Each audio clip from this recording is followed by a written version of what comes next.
Hello students, in last lecture we have learned started our unit 4.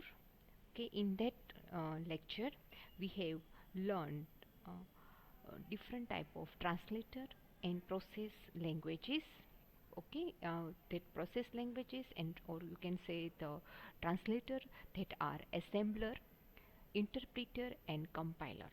Okay, we have uh, seen the basic knowledge and we have get the basic knowledge about that interpreter and compiler and assembler.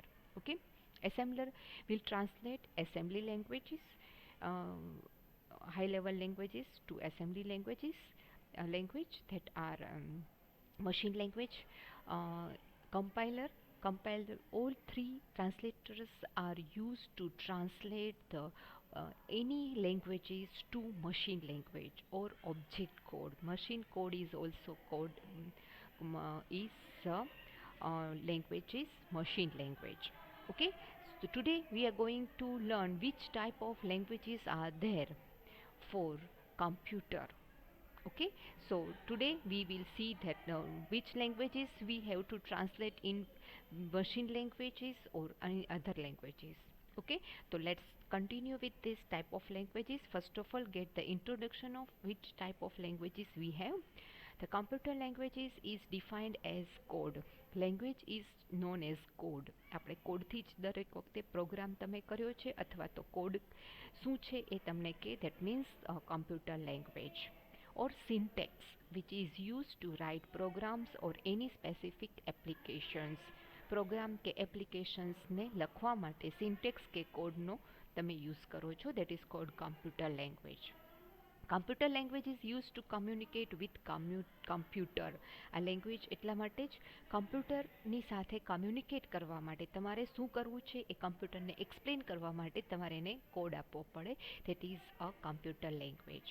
Computer language can be classified into three categories: assembly language, machine language and high level languages. Machine languages is considered as oldest computer language among all these. સૌથી oldest language is machine language, or machine language is also called a object code. Okay, now let's understand the all three languages one by one. What is that? Okay, so first of all we will learn machine level language. Machine level language input is directly given to the as a binary input. Machine level languages જે છે એ binary લેંગ્વેજમાં જ હોય, computer understandable લેંગ્વેજમાં જ હોય અને એ વસ્તુ તમારે કમ્પ્યુટરને આપવાની છે. We all know that computer is understood only 0 and 1 form. Okay, so you have to consider that binary 0 and 1 as your syntax or as your code. Okay, so that language is called machine language. Okay, that is in first point. Machine language input is directly given as binary, not any other alphabets or any special characters, which is processed by machine process છે સમજી શકે એ language 0-1 ફોર્મમાં જ આપવાનું હોય છે. Binary input means 1 and 0 form. 1-0 format છે. For computer language processing, the system needs compiler and interpreter to convert the language in computer language so that it can be processed by machine. Okay, computer language જે છે એ સિસ્ટમને compiler કે interpreter જોઈએ કે જે computer લેંગ્વેજમાં, જો computer language અધર દેન machine language હોય તો ઓકે, તો તમારે કમ્પાઇલર કે ઇન્ટરપ્રિટર જોઈએ કે જે મશીન લેંગ્વેજમાં કન્વર્ટ કરે. Machine language is sometimes referred to as machine code or object code. Machine level લેંગ્વેજને ઓબ્જેક્ટ કોડ કે મશીન કોડ પણ કહેવાય, which is set of binary digit 0 or 1. 0 and 1 ફોર્મમાં હોય એ ફોર્મમાં એ કન્વર્ટ કરે. Object code that is machine language. These binary digits are understood and read by a computer system and interpret it easily. તમે જે code આપો છો machine code કે object code એ 0-1 ફોર્મમાં જ છે, બાઇનરી ફોર્મમાં જ છે અને એનું એ કમ્પ્યુટર સમજશે કે શું છે અને એના ઉપરથી એ સિસ્ટમ છે, કમ્પ્યુટર સિસ્ટમ છે, એ વર્ક કરશે અને પ્રોસેસ કરશે. Okay, so that is machine level language. Next one, it is considered a native language. આપણે આગળ જ જોયું, that is oldest language as it can be directly understood by CPU. CPU જે understood સમજી શકે એ લેંગ્વેજમાં છે, that is machine language. Okay, machine language is not so easy to understand as the language uses the binary system in which the commands are written in 0 and 1 form, which is not easy to understand. કારણ કે machine level language સમજવી બહુ અઘરી છે. આપણે directly એ 0-1 ફોર્મમાં કાંઈ પણ લખ્યું છે તો એનો મિનિંગ છે તમે સમજી ન શકો. ઓકે, એના કમાન્ડ તમે સમજી ન શકો, એટલે 0-1 ફોર્મમાં છે અને એને સમજવું પણ અઘરું થઈ જાય. કારણ કે આપણે બાઇનરી લેંગ્વેજ નથી સમજતા, આપણે હા સમજી શકીએ પણ એનું કન્વર્ઝેશન જો ડેસિમલમાં કે હ્યુમન અન્ડરસ્ટેન્ડેબલ લેંગ્વેજમાં કન્વર્ટ થયું હોય તો જ ખબર પડે. ઓકે, તો દેટ ઇઝ સપોઝ કે એ છે તો એનું બાઇનરી છે એ 1-0-0-1-0-1-0 થાય. ઓકે, તો એ વસ્તુ લખેલી હોય તો તમને ખ્યાલ ન આવે કે એ છે, પણ computer can understand. Okay, so that is why machine level we can not understand easily. Okay, there is only one language which is understood by computer language, which is machine language. Computer સમજી શકે એ આ એક જ language છે, machine language. એટલે આપણે કોઈ પણ લેંગ્વેજમાં લખેલું કંઈ પણ કોડ છે એને મશીન લેવલમાં કન્વર્ટ કરવો પડે. The operating system of the computer system is used to identify the exact machine language used for the particular system. એટલે ઓપરેટિંગ સિસ્ટમ OS જે છે, આના પછીનો નેક્સ્ટ ટોપિક આપણે આવવાનું છે. કમ્પ્યુટરની જે ઓપરેટિંગ સિસ્ટમ છે એ તમે જે કમ્પ્યુટરને આપ કહેવા માંગો છો એ વસ્તુ એ કમ્પ્યુટરને મશીન લેંગ્વેજમાં કન્વર્ટ કરી શકે અને એ સિસ્ટમને પર્ટિક્યુલર એપ્લિકેશનનો યુઝ છે તમે કરી શકો. ઓકે, તો that is machine level language. Operating system defines, operating system શું કરશે, પહેલાં તો એ આઈડેન્ટિફાઈ કરશે કે તમારે સિસ્ટમમાં શું કરવાનું છે. ઓકે, પછી ઓપરેટિંગ સિસ્ટમ એને કન્વર્ટ કરી આપશે, defines how the program should write so that it can be converted to machine language and the system take appropriate action. Operating system છે એ પ્રોગ્રામને કઈ રીતે લખવું અને એને કેવી રીતે મશીનમાં કન્વર્ટ કરશું એ, એટલે કન્વર્ટ કરવા માટે પણ બે રીત છે, કમ્પાઇલર ઓર ઇન્ટરપ્રિટર. ઓકે, કમ્પાઇલર શું કરશે, આખો પ્રોગ્રામ એકી સાથે જોઈ જશે અને આખા પ્રોગ્રામને મશીન લેંગ્વેજમાં કન્વર્ટ કરશે અને પછી વર્ક કરશે. જ્યારે ઇન્ટરપ્રિટર એક એક લાઇનને સમજશે, એને કન્વર્ટ કરશે અને રન કરશે. રાઈટ, તો દેટ મીન્સ કે ઓપરેટિંગ સિસ્ટમે આ વસ્તુ કરવાનું છે, કમ્પાઇલરથી કામ કરવાનું છે કે ઇન્ટરપ્રિટરથી એને ડિસાઇડ કરવાનું છે, એના ઉપરથી એપ્રોપ્રિએટ એક્શન છે, એપ્લિકેશન છે રન થશે. Computer programs and script can also be written in other programming languages, C, C++ and Java. આ ત્રણ અલગ અલગ, તમે અત્યારે C યુઝ કરો છો, રાઈટ વર્ક કરો છો, એમાં વર્ક કરો છો, એને પણ મશીન લેંગ્વેજમાં. એટલે તમે જે પ્રોગ્રામ આપ્યો છે એ સીમાં છે, C++ નેક્સ્ટ સેમિસ્ટરમાં ભણશો, જાવા છે એના પછીના સેમિસ્ટરમાં ભણશો. એ દરેકમાં જે લેંગ્વેજ છે એનું સ્ક્રિપ્ટ છે, એની સિન્ટેક્સ છે એ જુદી છે, પણ એનો મિનિંગ બધાનો કદાચ એક સરખો થાય. ઓકે, તો એ વસ્તુ જે છે એ, એટલે સ્ક્રિપ્ટ છે એક જ વસ્તુનો, પ્રિન્ટનો મિનિંગ સીમાં જુદો છે, એમાં તમે પ્રિન્ટેફ આપો છો, C++માં પણ પ્રિન્ટેફ આપો છો પણ એનું સિન્ટેક્સ ફોર્મેશન જુદું છે, અને જાવામાં પણ એ જ વસ્તુ છે કે તમે અલગ રીતે આપશો. Okay, these languages cannot be directly understood by computer system, so there is a need a program that can convert these computer programs to machine language. આ C, C++, જાવા છે તમે સમજી શકો છો, યુઝર સમજી શકે છે, but computer cannot understand it. That is why computer need a one converter to convert these languages into machine language. The compiler is used to convert the programs to machine language which can be easily understood by computer system. એટલે એના માટે કમ્પાઇલરનો use થાય કે જે પ્રોગ્રામને machine લેંગ્વેજમાં convert કરે અને કમ્પ્યુટર એને સમજી શકે કે એને શું કરવાનું છે. Okay, now the compiler generates the binary file and executable file .exe file.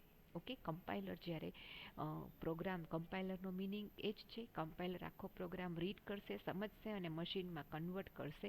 A convertible જે પ્રોગ્રામ છે એની બાઇનરી ફાઇલ બનાવશે અને એને .exe ફાઇલથી સેવ કરશે. ઓકે, તો આ એક્ઝામ્પલ આપ્યું છે machine language for the text hello world. Hello word તમે ખાલી પ્રિન્ટ કરાવવું છે તો એનું આ ટેક્સ્ટ મશીન લેંગ્વેજમાં 1010 ફોર્મમાં કન્વર્ઝેશન છે. આ જે છે 1010 ફોર્મમાં આ જોઈને તમને કેમ ખબર પડે કે આ શું છે?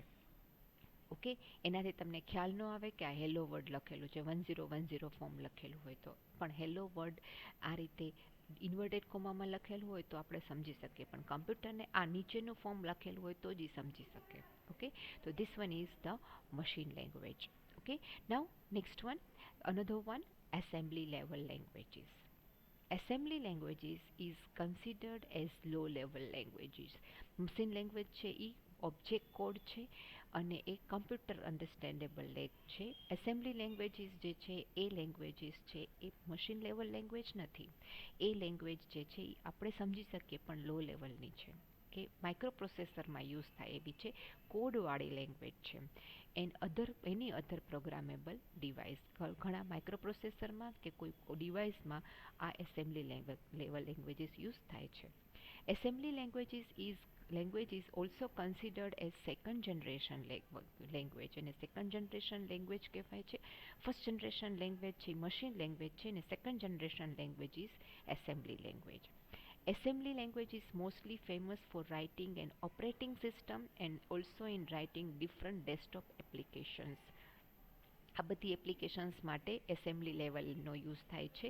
ઓપરેટિંગ સિસ્ટમ જે છે તમે પ્રોગ્રામ નાખો છો તો એ ઓપરેટિંગ સિસ્ટમ માટે પણ એસેમ્બલી લેવલ લેંગ્વેજનો યુઝ થાય છે. યુઝરને એપ્લિકેશન યુઝ કરવાની હોય ત્યારે એ હાઈ લેવલ લેંગ્વેજીસ યુઝ થાય છે, પણ એ જે એપ્લિકેશન માટેની સોફ્ટવેર જે છે એ સોફ્ટવેર માટે એસેમ્બલી લેવલ લેંગ્વેજ યુઝ થાય છે. Drawback of assembly language is the code can not be reused and language is not so easy to understand. Code છે એ એક વખત કોઈ એક માટે કોડ યુઝ થયો તો એ જ કોડ બીજા કોઈ માટે યુઝ નહીં થઈ શકે. એ એક એનો ડ્રોબેક છે કે તેને એ લેંગ્વેજ કોડ મોડમાં જ લખેલું છે તો એ કોડ જે છે, સપોઝ કે મારે પ્રિન્ટ કરવું છે તો પ્રિન્ટ માટે એમાં એક ટેબલ આવે, એ ટેબલનો કોડ હોય, એ કોડ તમારે નાખવાનો હોય. તો પ્રિન્ટનો કોડ છે સપોઝ કે MOVA, એવો મૂવ એ આવો કોઈ કોડ છે તો એ વસ્તુ જે છે તમે આપણે સમજી ના શકીએ. Assembly language is considered a group of other language.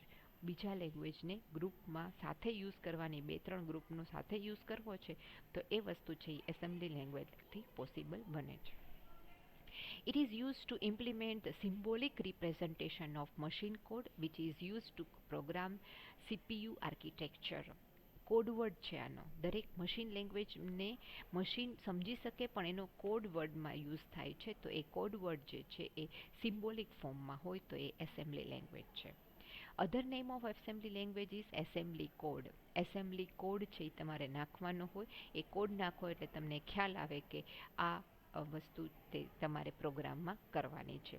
Four any processor the most used programming language is assembly language. કોઈ પણ પ્રોસેસરમાં યુઝ કરવાનું હોય, પછી એ માઇક્રો પ્રોસેસર હોય, ઓકે, ઓપરેટિંગ સિસ્ટમ વિન્ડોઝની સિસ્ટમ, જે તમે વિન્ડોઝ જ્યારે સોફ્ટવેર તમે નાખો છો એનું જે છે એ કોઈ પણ ઇન્સ્ટોલેશન માટેનો સોફ્ટવેર છે તો એની અંદર કોડવર્ડ યુઝ થાય છે, that R assembly language.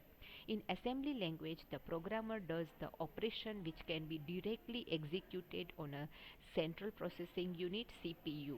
Okay, programmer છે એ સીધું ઓપરેશન, તમે જે કોડવર્ડ યુઝ કરો છો એ ઇન્સ્ટોલનો, નેક્સ્ટનો, બેકનો, આ બટન જ્યારે આપણે ક્લિક કરીએ છીએ ત્યારે એના કોડ જનરેટ થાય છે અને એ કોડ જે છે એ એની અંદર ઓપરેશનમાં વર્કઆઉટ થશે અને CPU છે એનો યુઝ કરે છે. The language has certain drawback as it does not contain any variable or function in program, and also the program is not portable on different processor. અલગ અલગ પ્રોસેસમાં એક પ્રોસેસર માટે જે કોડ લખેલો છે એ જ કોડ બીજા પ્રોસેસર માટે ચાલે નહીં, એટલે અલગ અલગ ફંક્શન્સ માટે, અલગ અલગ વેરિયેબલ માટે અલગ અલગ લેંગ્વેજ એસેમ્બલી કોડ છે જનરેટ કરવાનો હોય. That why it is not reusable. એ આગળ જ આપ્યું કે જેનો ડ્રોબેક છે કે રીયુઝ નહીં થઈ શકે, રાઈટ. સપોઝ કે વિન્ડોઝ 7 માટેના કોડ જનરેટ થઈ ગયા છે તો વિન્ડોઝ 7નું 7.1 વર્ઝન આવે તો એ જ કોડ 7નું એ એક્સટેન્શન છે ભલે, પણ એ 7.1ના વર્ઝનના જે 7ના જે કોડ છે 7.1ના ચાલે નહીં, એના માટે તમારે નવા જ કોડ જનરેટ કરવા પડે. Okay, so that is why that is the main drawback of it. It does not contain any variable and functions in program and is not portable. એકનું બીજામાં યુઝ નથી થઈ શકતું અને અલગ અલગ પ્રોસેસર માટે અલગ અલગ કોડ યુઝ થાય છે. Then assembly language uses the same structure and commands which machine language does use, but it uses names in place of numbers. Okay, આમાં સ્ટ્રક્ચર અને કમાન્ડ એવી રીતે આખા કોડમાં યુઝ થાય છે. સ્ટ્રક્ચરની અંદર નેમ્સ યુઝ હોય છે, નેમનો યુઝ કરે છે અને નંબરનો યુઝ કરે છે. નંબરની જગ્યાએ નેમનો, એટલે ABC એવું કોઈ નેમ આપી દીધું હોય, કોઈ કોડ છે, મૂવનો કોડ છે, સ્ટ્રક્ચરનો STRU કોડ છે, રાઈટ, આવી ટાઈપના કોઈ કોડ છે એ યુઝ કરે છે. The operations performed using the assembly language is very fast. Assembly લેંગ્વેજના ઓપરેશન છે એ ફાસ્ટ થાય છે. એડિશન હોય તો ખાલી એડ યુઝ કરે, સબટ્રેક્શન હોય તો ખાલી સબ યુઝ કરે. આવા વર્ડ્સ નેમ્સનો એ યુઝ કરે છે કોઈ પણ પ્લેસ માટે. Okay, now next one and third language, that is high level language. High level language, that language that we are used. અત્યારે આપણે પ્રોગ્રામિંગ માટે તમે સી પ્રોગ્રામ માટે જે યુઝ કરો છો એ બધી લેંગ્વેજ કે જે સિન્ટેક્સ આપણે સમજી શકીએ છીએ એ લેંગ્વેજને હાઈ લેવલ લેંગ્વેજીસ કહેવાય. High level languages was done when the programmer faced the issues in writing program as older language. Machine level લેંગ્વેજમાં પ્રોગ્રામરને પ્રોગ્રામ કે એસેમ્બલી લેવલ લેંગ્વેજમાં કોડવર્ડમાં પ્રોગ્રામ લખવો એ પ્રોગ્રામર માટે ટફ થઈ જતો હતો. એટલે હાઈ લેવલ લેંગ્વેજીસ કે તમે ડાયરેક્ટલી કોડવર્ડમાં કન્વર્ટ ના કરવું પડે અને ડાયરેક્ટ તમે પ્રોગ્રામ છે એમાં લખી શકો, એના માટે હાઈ લેવલ લેંગ્વેજીસનો ઇન્ટ્રોડ્યુસ થયો. Older languages has portability issues, which mean the code written in one machine cannot be transferred to other machine. For the solution of this, high-level language is developed. Older language એટલે machine level languageમાં assembly language બેયમાં એવું જ થતું હતું કે તમે જે લેંગ્વેજનો machine level જે સ્ક્રિપ્ટનો કે જે કોડનો તમે મશીન લેવલમાં કન્વર્ટ કર્યું છે કે જે ઓપરેશન માટે એસેમ્બલી લેવલ યુઝ કર્યું છે, એસેમ્બલી કોડ યુઝ કર્યો છે, એ જ કોડ તમે બીજા કોઈ પ્રોગ્રામ માટે યુઝ ના કરી શકો. નવા પ્રોગ્રામ માટે નવો જ કોડ જનરેટ થાય, રાઈટ. સેમ વે યુટ્યુબમાં તમે એક લિંક જે યુઝ કરી છે એ તમારા યુટ્યુબના વિડીયો માટે જ યુઝ થાય, પછી બીજા એ જ લિંક છે એ બીજા કોઈ વિડીયોઝ માટે યુઝ નહીં થઈ શકે. સેમ વે એ મશીન લેવલ લેંગ્વેજ અને એસેમ્બલી લેવલ લેંગ્વેજમાં થાય છે. That is why high level languages છે એ પોર્ટેબિલિટી ઇશ્યુઝ છે, એટલે કે એક કોડ તમે એક વખત લખી દીધો એ કોઈ પણ મશીનમાં ચાલે એવા યુઝ કરવા માટે હાઈ લેવલ લેંગ્વેજીસ છે એ ડેવલપ થાય. The high-level language is easy to understand and code can be written easily as the programs written are user-friendly in high-level language. તમે એના કોડ, એની સિન્ટેક્સ છે ઇઝીલી સમજી શકો છો અને એને તમે પ્રોગ્રામ લખી શકો છો અને એક વખત પ્રોગ્રામ લખ્યો છે કોઈ પણ મશીનમાં યુઝ થઈ શકે છે. સેમ વે તમે અત્યારે સી કરો છો, સીમાં તમને ખ્યાલ છે, સ્ટ્રક્ચર ખબર છે, સિન્ટેક્સ ખબર છે, એટલે એક વખત તમે પ્રોગ્રામ લખી લીધો છે તો એ પ્રોગ્રામ તમે અહીંયા તમારા પીસીમાં, કમ્પ્યુટરમાં, કોઈ એક લેબમાં, કોઈ એક પીસીમાં કર્યો છે તો એ જ પ્રોગ્રામ તમે બીજા પીસીમાં કરશો તો એ વર્ક કરશે. બીજા પીસી માટે બીજો કોડ જનરેટ કરવાની જરૂર નથી પડતી. That is why it is user friendly, કે યુઝરને જ્યાં બી યુઝ કરવું હોય ત્યાં એ યુઝ કરી શકે છે. Okay, high level language code is independent of computer system, which means the code can be transferred to the other machine. Okay, કોઈ પણ મશીનમાંથી તમે ટ્રાન્સફર કરી શકો અને કોઈ પણ મશીનમાંથી એને રન કરાવીને આઉટપુટ જનરેટ કરી શકો છો. જે તમને મેં હમણાં જ વાત કરીએ કે કોમ્પ્યુટરના કોઈ પણ કોમ્પ્યુટર લેબની કોઈ પણ પીસીમાં જે પ્રોગ્રામ તમે સીમાં ટાઈપ કર્યો છે એ જ પ્રોગ્રામ ગમે બીજા કોઈ પણ પીસીમાં ટાઈપ કરશો તો દરેક વખતે એનું આઉટપુટ તમને બતાવશે. એના માટે તમારે નવો કોડ જનરેટ કરવાની જરૂર નથી.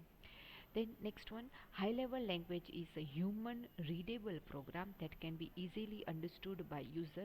Okay, જેને સિન્ટેક્સનું નોલેજ છે, જે તે લેંગ્વેજનું, સીનું હોય તો સીનું, C++ હોય તો C++, જાવા હોય તો જાવા, PHP હોય તો PHP, એના જેને કોઈને પણ સિન્ટેક્સનું નોલેજ છે એ લોકો ઇઝીલી કોડ રીડ કરીને સમજી શકે કે આ કોડ છે શેના માટે અને આઉટપુટ શું જનરેટ થઈ શકે છે. Okay. Syntax used and the programming style can be easily understood by human compared to low level language. Syntax અને એમાં જે પ્રોગ્રામ છે એ તમને અત્યારે શીખવાડે છે. તમને સમજાઈ ગયું કે પ્રિન્ટએફ માટે તમારે પ્રિન્ટએફ ઇન્ટુ સિમ્પલ બ્રેકેટ અને ઇન્વર્ટેડ કોપામાં કંઈ પણ તમે સિન્ટેક્સ લખો એટલે તમને પ્રિન્ટ કરીને આઉટપુટ જનરેટ સ્ક્રીન ઉપર કમ્પાઇલર છે એ બતાવે છે.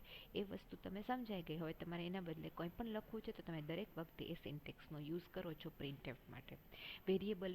વેરિયેબલ ગેટ કરવું છે યુઝર પાસેથી, તમે સ્કેનએફનો યુઝ કરો છો. સ્કેનએફ હોય તો તમે યુઝર પાસેથી વેલ્યુ ગેટ કરી શકો છો. તો આ વસ્તુ છે તમે ઇઝીલી સમજી શકો છો ને એના ઉપરથી તમે તમારી સિન્ટેક્સને તમારો પ્રોગ્રામ બનાવી શકો છો. That is why it is easy to understand. જ્યારે લો લેવલ લેંગ્વેજ જે છે એ એસેમ્બલી લેવલ, એમાં કોડ છે. એ કોડ છે તમને યાદ હોય તો જ તમે એ વસ્તુ કરી શકો, અધરવાઇઝ તમારે કોડનું મિનિંગ છે એ જોવા જવો પડે અને પછી તમને ખબર પડે કે હા આ કોડનું મિનિંગ આ છે. દેટ મીન્સ કે આ પ્રોગ્રામનું આઉટપુટ આ જનરેટ થાય છે. ઓકે, તો that will be easier for high level languages is easier. એટલે જ આપણે બધા પ્રોગ્રામ છે એ લેંગ્વેજ છે હાઈ લેવલ લેંગ્વેજની જ શીખવાડીએ છીએ. High level language required the compiler. બધી લેંગ્વેજમાં કમ્પાઇલર ઓપરેટિંગ સિસ્ટમ સાથે આવે જ છે અને એ કમ્પાઇલર છે એ હાઈ લેવલ લેંગ્વેજને સિન્ટેક્સને કોડ વર્ડમાં એટલે કે મશીન લેંગ્વેજમાં કન્વર્ટ કરશે. Is the programmer written in high level language is not directly understood by computer system. That is why we need compiler or interpreter. Before the execution of high level programs, it needs to be convert the machine level languages. Machine level language में convert करते. The example of high level language are C, C++, Java, Fortran, Pascal, Ruby, Visual Basic, Perl.